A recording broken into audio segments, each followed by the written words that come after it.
Sekarang tiba saatnya bagaimana membuat kualitas hidup kita menjadi lebih baik. Kalau kita kepingin kualitas hidup kita menjadi lebih baik, ada 3 pertanyaan yang akan membuat kualitas hidup kita lebih baik. 1.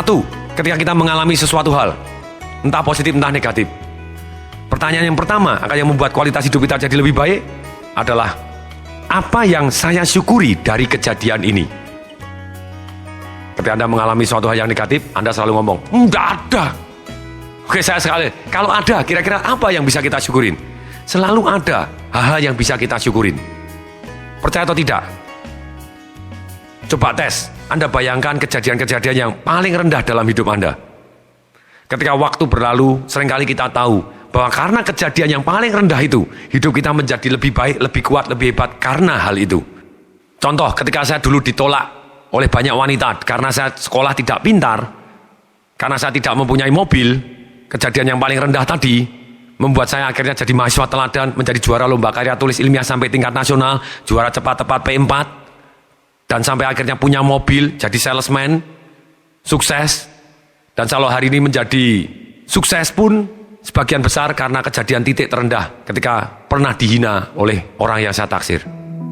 Jadi saya sungguh bersyukur kalau mungkin saya tidak pernah dihina saat itu, mungkin saya tidak akan pernah menjadi hari ini. Sekali lagi, selalu ada yang kita bisa syukuri dalam satu kejadian. Tapi kalau kita berhenti hanya sampai disyukurin saja, Anda jadi naif. Maksudnya naif apa? Hidup Anda tidak menjadi lebih baik, Anda hanya mensyukuri dan Anda pasrah, tapi tidak berjuang lagi. Pasrah beda sekali dengan menyerah.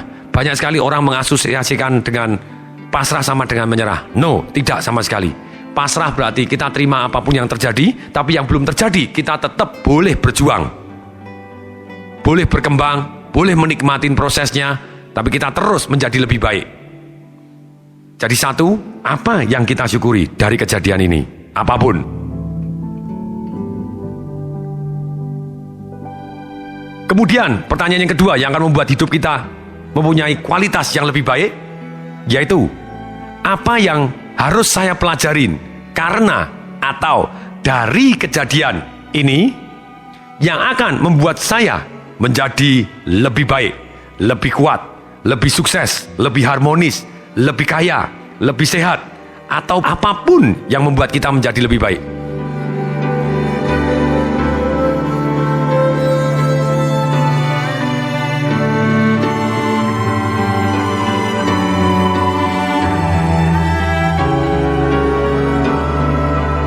Dengan pertanyaan ini kita dibimbing, kita mengambil pelajaran, atau kita harus belajar apa yang membuat kita menjadi lebih baik. Ketika saya ditolak dan dihina oleh orang yang saya taksir, apa yang saya pelajari? Yang saya pelajarin saat itu, saya tahu persis bahwa wanita senang sekali laki-laki yang menonjol. Sudah pasti menonjol pada tempatnya. Anda jangan ngelonjor dulu pikirannya kemana-mana. Menonjol dalam arti wanita kan senang laki-laki yang juara, atau ketua kelas, atau juara karate, atau juara kelas, atau juara apapun yang mempunyai materi. Pasti, kenapa tidak? Itu yang saya pelajarin. Kalau saya kepengen sukses dalam hubungan saya dengan lawan jenis, sudah pasti saya harus menonjol di tempat yang tepat.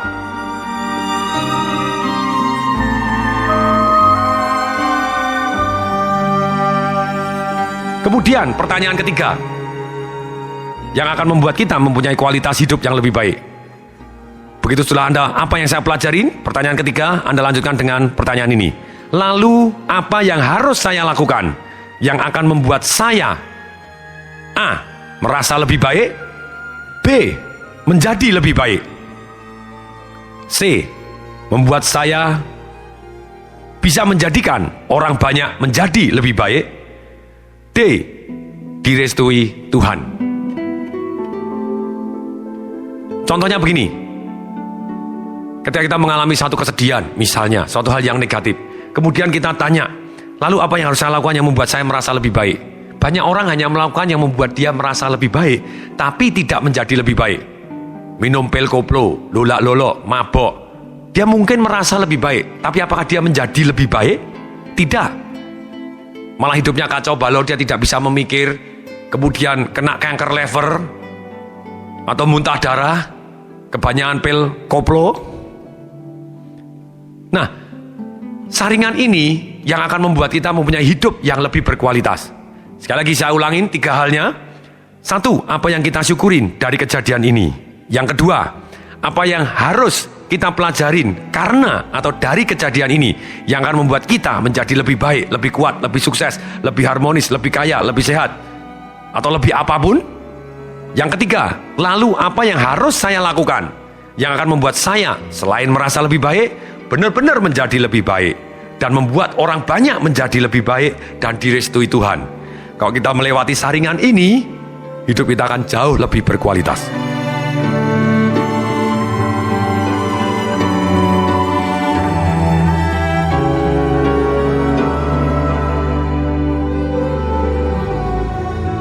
Oke, sekarang tibalah sampai saatnya kita ke tugas dari CD keempat ini. Tugas Anda hari ini adalah menuliskan 3 asosiasi Anda di masa lalu terhadap kejadian apapun yang membuat Anda menjadi lebih baik.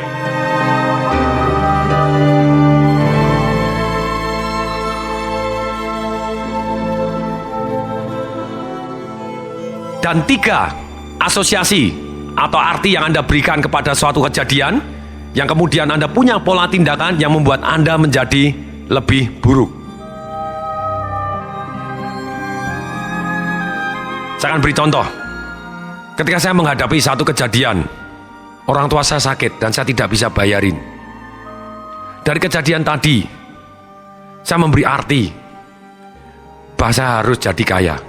Sehingga ketika orang tua saya sakit, atau siapapun yang saudara saya dekat sakit, saya bisa bayari dengan sangat-sangat baik. Itu satu kejadian membuat saya menjadi berdaya, begitu kuatnya, begitu tangguhnya sampai hari ini. Itu salah satu asosiasi yang saya lakukan yang membuat saya menjadi lebih baik. Kemudian yang kedua, tentang rokok, tentang obat bius, tentang alkohol. Saya kaitkan dengan sesuatu hal yang sangat menjijikan, disgusting. Karena saya pernah melihat om saya, ketika dia kecanduan obat bius dan urinnya kemana-mana, tainya kemana-mana, sangat menjijikan. Dan ini sangat powerful sekali. Termasuk ketika emak saya sendiri, dia perokok, dan baru dia merokok, dia batuk-batuk, dan keluar dahaknya, keluar darahnya. Saya kaitkan dengan sesuatu hal yang menjijikan, ngerokok seperti itu. Obat bius menjijikan. Akibatnya tidak in trillion years saya harus merokok ataupun minum obat-obatan, bagi saya sangat-sangat menjijikan.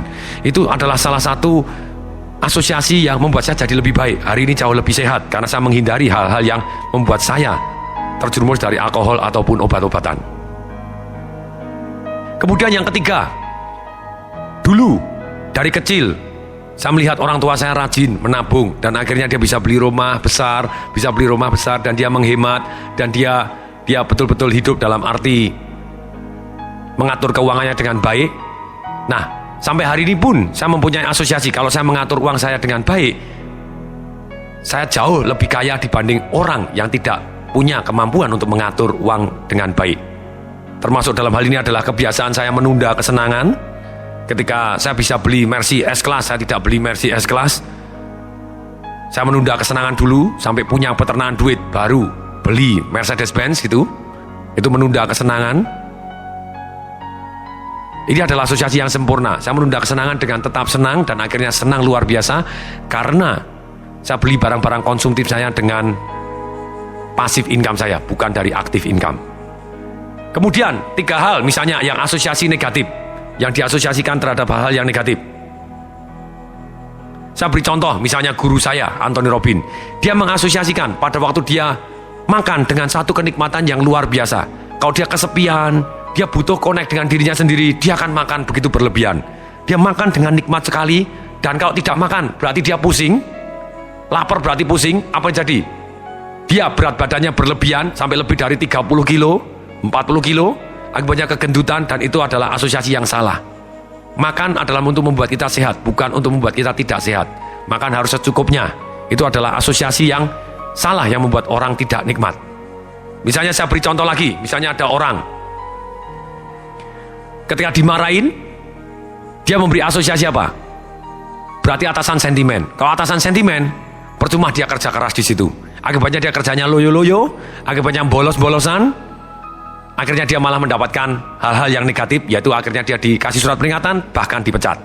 Kenapa? Karena dia mengasosiasikan ketika atasan marah, bukan diasosiasikan bahwa dia ditantang menjadi lebih baik, ditantang membuktikan lebih baik, tapi dia asosiasikan bahwa dia dibenci. Asosiasi dibenci pun juga boleh, selama kalau Anda menunjukkan gigi, yes, Anda boleh benci saya, tapi akan saya buktikan bahwa saya tetap berprestasi, pokoknya hasilnya baik.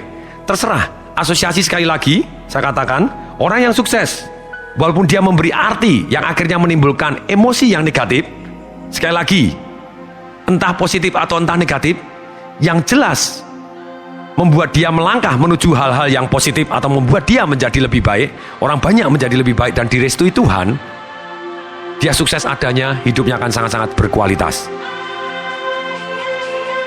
Nah, sekarang tiba saatnya Anda keluarkan buku sukses Anda, tulis 3 asosiasi yang selama ini membuat Anda menjadi lebih baik, akhirnya melangkah menjadi lebih baik. Entah itu Anda memberi arti yang negatif atau emosi negatif juga boleh, asal langkahnya membuat Anda menjadi positif. Apa? Buat Anda jadi hari ini lebih kaya, lebih kuat, lebih harmonis, lebih sukses adanya, lebih sehat.